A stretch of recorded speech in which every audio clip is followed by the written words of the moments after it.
K G താര, താങ്കൾ നേരത്തെ പറഞ്ഞു വന്ന ആ വിഷയത്തിലേക്കാണ്. അതായത് ഇപ്പോൾ ഈ തരത്തിലേക്ക് ഒരു പ്രത്യേകിച്ച് മഴക്കാലത്തൊക്കെ ഇങ്ങനെ ഭൂകമ്പം അത് ചെറിയ പ്രകമ്പനമാണെങ്കിൽ പോലും ഉണ്ടാകുന്ന ഒരു രീതിയിലേക്ക് നമ്മളും മാറുന്നു. നമ്മളുടെ കെട്ടിട നിർമ്മാണ രീതികളൊക്കെ മാറേണ്ടതാണ് എന്ന് താങ്കൾ നേരത്തെ സൂചിപ്പിക്കുന്നുണ്ട്. എനിക്ക് തോന്നുന്നത് ഇതിനോടകം തന്നെ ഈ NBC, അതായത് നാഷണൽ ബിൽഡിംഗ് കോഡ് അനുസരിച്ച് നടപ്പാക്കേണ്ട ഇത് എന്തൊക്കെയാണ് എന്നുള്ളത് ചട്ടങ്ങൾ അതെല്ലാ കെട്ടിടങ്ങൾക്കും ബാധകമാക്കിയിട്ടുണ്ട് എന്നാണ് ഞാൻ മനസ്സിലാക്കുന്നത്. 3-ാം സോണിൽ ഉൾപ്പെടുന്ന തരത്തിലേക്കുള്ള ചട്ടങ്ങൾ. അപ്പോൾ അത് പക്ഷേ ഏതൊക്കെ അളവ് വരെ നടപ്പാക്കുന്നുണ്ട്? പ്രത്യേകിച്ച് സർക്കാർ കെട്ടിടങ്ങൾക്ക് അതൊക്കെ വളരെ നിർബന്ധമാണ്. ഭൂകമ്പ പ്രതിരോധ രീതിയിൽ നിർമ്മിക്കണം എന്നൊക്കെയുള്ള നിർദ്ദേശങ്ങളൊക്കെ ഉണ്ട്. പക്ഷേ ഇതൊക്കെ ഏതൊക്കെ തരത്തിലേക്കാണ്, തലങ്ങളിലേക്ക് നടപ്പാക്കപ്പെടുന്നുണ്ട് എന്നതിൽ അത് അതേ രീതിയിൽ തന്നെ നടപ്പാക്കുന്നുണ്ടോ എന്നൊക്കെയുള്ള സംശയങ്ങൾ. അപ്പോൾ ആ തരത്തിൽ ഇതൊക്കെ നമുക്ക് തരുന്നൊരു മുന്നറിയിപ്പ് കൂടിയാണല്ലോ. ഇത്തരം ചെറിയ ചലനങ്ങളാണെങ്കിൽ പോലും അത് കേരളത്തിന് ആ തരത്തിലേക്ക് എന്തെല്ലാം മുൻകരുതൽ കെട്ടിട നിർമ്മാണത്തിന്റെ കാര്യത്തിൽ എടുക്കേണ്ടതുണ്ട് ഇനി? താങ്കൾ പറഞ്ഞതുപോലെ NBC നാഷണൽ ഒരു ഏജൻസിയാണ്. അവർ ഒരു കെട്ടിട നിർമ്മാണ ചട്ടം പുറപ്പെടുവിച്ചിട്ടുണ്ട്. അത് നമ്മൾ തീരുമാനമെടുത്തുവെങ്കിലും നിലവിലുള്ള കെട്ടിടങ്ങൾ എന്ത് ചെയ്യണം എന്നുള്ള കാര്യത്തിൽ അതിനൊരു കൃത്യമായിട്ടുള്ള ഒരു മാർഗനിർദ്ദേശം വന്നിട്ടില്ല. അതായത് അത് ഒരു സമയപരിധിക്കുള്ളിൽ തന്നെ ചെയ്യണമല്ലോ. നേരത്തെ ഒരു കാര്യം പറഞ്ഞതിനെ ഒന്ന് തിരുത്തേണ്ടതുണ്ടെന്ന് എനിക്ക് തോന്നുന്നു. അതായത് ഈ ബ്ലാസ്റ്റിംഗ്, അതായത് പാറക്വാറികൾ മൂലം ഭൂകമ്പങ്ങൾ ഉണ്ടാകുന്നുണ്ടോ എന്ന് ചോദിച്ചാൽ അത്തരം ഒരു തരത്തിലുള്ള ശാസ്ത്രീയമായിട്ടുള്ളൊരു കണ്ടെത്തലും വന്നിട്ടില്ല. വലിയ ഭൂചലനങ്ങൾ ഉണ്ടാകുന്നില്ല. ചെറിയ ചലനങ്ങൾ, ലോ ഇൻറ്റൻസിറ്റി ട്രെമറുകൾ, ചലനങ്ങൾ ഉണ്ടാക്കാം. പക്ഷേ ഈ ഒരു ഭൂചലനം, വലിയൊരു ഭൂകമ്പം എന്നുള്ള രീതിയിൽ അനധികൃതമോ അധികൃതമോ ആയിട്ടുള്ള പാറക്വാറികൾക്ക് അല്ലെങ്കിൽ കെട്ടിട നിർമ്മാണം കൊണ്ട് ഭൂമിയിൽ ഒരു ഭൂകമ്പം ഉണ്ടാകുക, അത് ഇതുവരെ എവിടെയും രേഖപ്പെടുത്തിയിട്ടില്ലാത്തൊരു കാര്യമാണ്. മറ്റുള്ള നമ്മുടെ പരിധിക്കപ്പുറമുള്ള കാര്യങ്ങൾ കൊണ്ടാണ് ഈ ഭൂകമ്പങ്ങൾ ഉണ്ടാകുന്നത്. അതിന് നമുക്ക് തടയാൻ സാധിക്കില്ല. അതൊരു നാച്ചുറൽ ഡിസാസ്റ്ററാണ്, അതായത് സ്വാഭാവിക ദുരന്തം.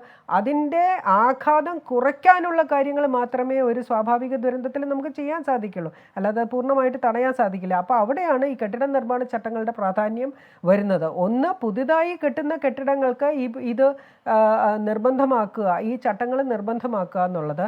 ഏറ്റവും പ്രധാനം ആളുകൾ തിങ്ങിക്കൊടുക്കുന്ന സ്ഥലങ്ങളിൽ, അത് കളക്ടറേറ്റുകൾ ആകാം, സെക്രട്ടേറിയറ്റ് ആകാം, ആശുപത്രികളാകാം, അങ്ങനെയുള്ള വൈറ്റൽ ഇൻസ്റ്റലേഷൻസ് എന്ന് പറയും, ഏറ്റവും പ്രധാനപ്പെട്ട കെട്ടിടങ്ങളിൽ ഇത് ആദ്യം നടപ്പിലാക്കുക. ഇനി കെട്ടുന്നതിൽ ഇനി നിലവിലുള്ള കെട്ടിടങ്ങൾക്ക് അല്ലെങ്കിൽ ഇത്തരം സുപ്രധാന കെട്ടിടങ്ങൾക്ക് എന്താ ചെയ്യാൻ പറ്റുക എന്ന് വെച്ച് കഴിഞ്ഞാൽ ചെറിയ ചില പരിഷ്കാരങ്ങൾ കൊണ്ട് ഈ കെട്ടിടത്തിൻ്റെ സുരക്ഷയെ വളരെയധികം വർദ്ധിപ്പിക്കാം. സുരക്ഷ എന്ന് പറഞ്ഞാൽ ഭൂകമ്പ പ്രതിരോധ ശേഷിയെ ഒരുപാട് വർദ്ധിപ്പിക്കാൻ സാധിക്കും. അതിൽ ഒരു കാര്യം ഞാൻ പറയാം. ഈ നമ്മൾ ഒരു കെട്ടിടത്തിൻ്റെ ഒരു ഡിസൈൻ ഇത് വയ്ക്കുമ്പോൾ മുമ്പോട്ട് തള്ളി നിൽക്കുന്ന എന്തെങ്കിലും ഒരു പ്രൊജക്ഷൻ ഉണ്ടെങ്കിൽ, ഇപ്പോൾ കാർ പോർച്ച് സാധാരണ കെട്ടിടത്തിനോട് ചേർന്നല്ല, അതിനോട് ഒന്ന് തള്ളി നിൽക്കുന്ന രീതിയിലാണ് അത് വരുന്നത്.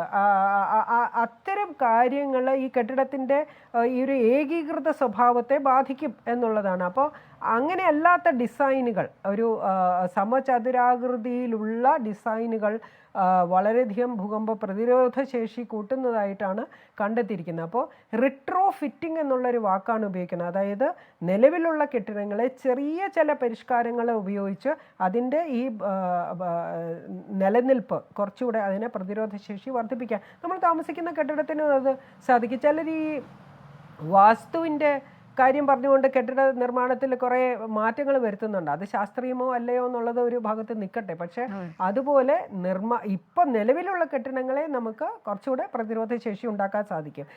രണ്ടാമത്തെ കാര്യം, ഇപ്പം നമ്മൾ വെളിയിലേക്ക് ഇറങ്ങിപ്പോവുക എന്നുള്ളത് മാത്രമല്ല ഇതിനകത്ത് ഒരു പരിരക്ഷയായിട്ട് നമുക്ക് ചെയ്യാൻ പറ്റുന്നത്. ഇപ്പം ഈ ആശുപത്രികളിൽ മരുന്നുകൾ സൂക്ഷിക്കുന്നത് അത് കണ്ടിട്ടുണ്ടല്ലോ. നമ്മൾ ഈ വെറും ഷെൽഫുകളിൽ ഇങ്ങനെ മരുന്ന് ഒരു പക്ഷേ ഒരു കാർഡ്ബോർഡിലോ അല്ലെങ്കിൽ വേറെ എന്തിലെങ്കിലോ കുപ്പികൾ സഹിതം അത് അങ്ങനെ വെച്ചിരിക്കുകയായിരിക്കും.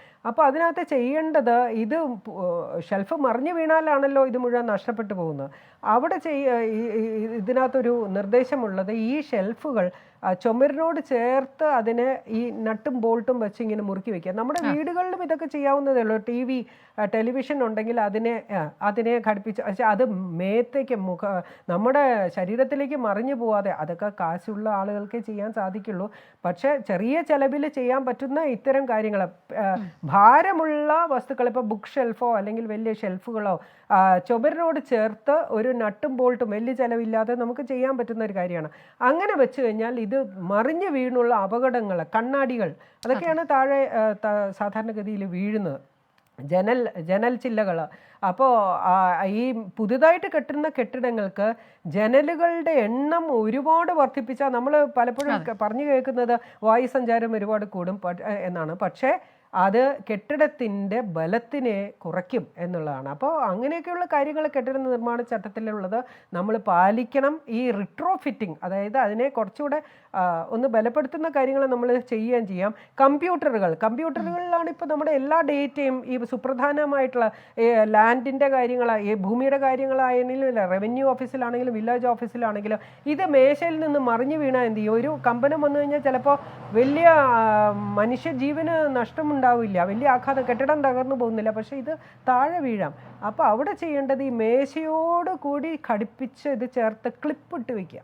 അങ്ങനെയൊക്കെയുള്ള ചെറിയ ചെറിയ കാര്യങ്ങൾ നമുക്ക് ചെയ്ത് ഇതിൻ്റെ ആഘാതത്തിൻ്റെ ഒരു ലെവൽ നമുക്ക് കുറയ്ക്കാൻ തീർച്ചയായിട്ടും സാധിക്കും. അതുപോലെ നദികളിൽ ഈ നമ്മൾ മഴ പെയ്യുമ്പോഴാണ് ഈ ഭൂകമ്പം എന്നുള്ളതൊന്നും ശാസ്ത്രീയമായിട്ട് അടിസ്ഥാനം ഉള്ള കാര്യങ്ങളല്ല.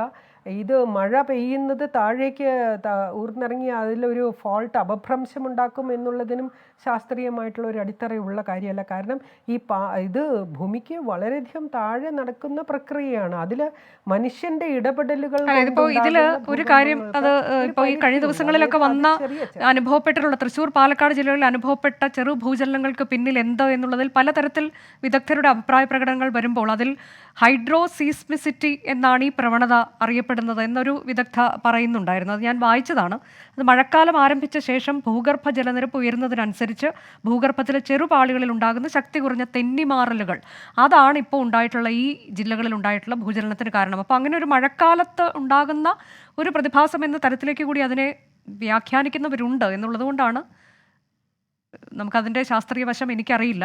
അല്ല ഇതില് കാണേണ്ട ഒരു വസ്തുത എന്താന്ന് വെച്ച് കഴിഞ്ഞാല്, ഇതിന്റെ കാണേണ്ട എന്താന്ന് വെച്ച് കഴിഞ്ഞാൽ, ഇതിപ്പോ ഹൈഡ്രോസീസ്മിസിറ്റി ആണോ, അണക്കെട്ടുകളുമായിട്ട് ബന്ധപ്പെട്ട സീസ്മിസിറ്റി ആണോ, അണക്കെട്ടുകളിൽ ബന്ധപ്പെട്ട അങ്ങനെ റിസർവോയർ ഇൻഡ്യൂസ്ഡ് സീസ്മിസിറ്റി എന്ന് പറയുന്നത്, അണക്കെട്ടുകൾ കൊണ്ടുണ്ടാകുന്ന ഭൂകമ്പങ്ങളെ അങ്ങനെ പറയുന്നുണ്ട്. കൊയ്ന ഡാം അങ്ങനെയാണ് തകർന്ന് പോയത്. അപ്പോൾ ഇങ്ങനെയുള്ള സീസ്മിസിറ്റി പലതരത്തിലുണ്ട്.